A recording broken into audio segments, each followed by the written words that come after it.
بسم اللہ الرحمن الرحیم۔ السلام علیکم۔ حضرت نوح علیہ السلام کی عمر تقریباً 950 سال تھی۔ وہ جس جھونپڑی میں رہتے تھے وہ اتنی چھوٹی تھی کہ جب آپ سوتے تو آدھا جسم اندر اور آدھا جسم باہر ہوتا۔ جب حضرت اسرائیل علیہ السلام روح قبض کرنے آئے تو پوچھا، آپ نے اتنے سال اس جھونپڑی میں گزار دیے، آپ چاہتے تو اچھا گھر بنا سکتے تھے۔ حضرت نوح علیہ السلام نے جواب دیا، میں نے تمہارے انتظار میں اتنا عرصہ گزار دیا۔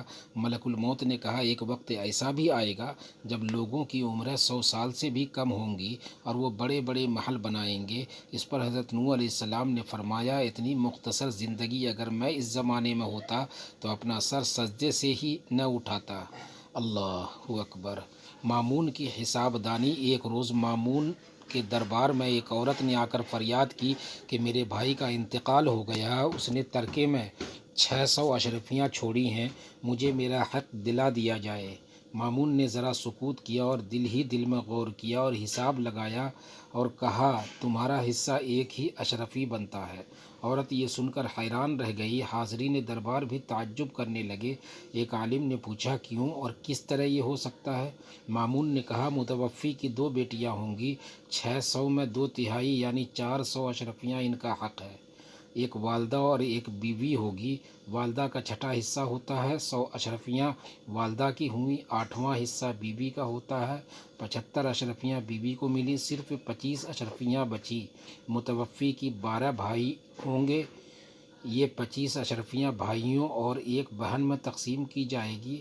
بہن سے بھائی کا حصہ 2 چند ہوتا ہے، ہر ایک بھائی کے حصے میں 2 اشرفیاں اور بہن کے حصے میں 1 اشرفی ہوگی۔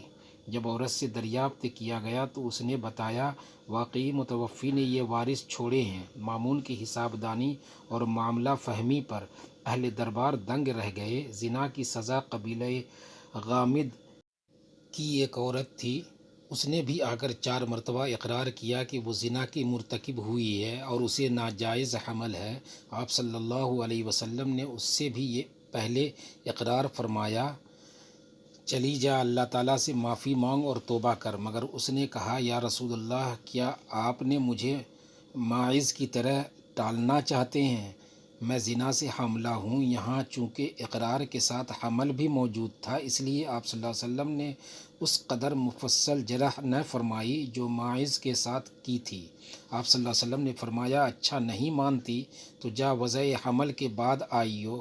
وضع حمل کے بعد وہ بچے کو لے کر آئی اور کہا، اب مجھے پاک کر دیجیے۔ آپ صلی اللہ علیہ وسلم نے فرمایا، جا اور اور بچے کو دودھ پلا۔ دودھ چھوڑنے کے بعد آئیو۔ پھر وہ دودھ چھٹانے کے بعد آئی اور ساتھ روٹی کا ایک ٹکڑا بھی لیتی آئی۔ بچے کو روٹی کا ٹکڑا کھلا کر حضور کو دکھایا اور عرض کیا کہ یا رسول اللہ، اب اس کا دودھ چھوٹ گیا ہے اور دیکھیے یہ روٹی کھانے لگا ہے۔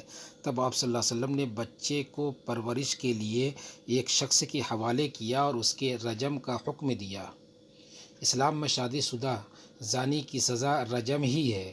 کیا ان ایسی سزا کے بعد کوئی عین شاہد ایسا کبھی گناہ کرے گا؟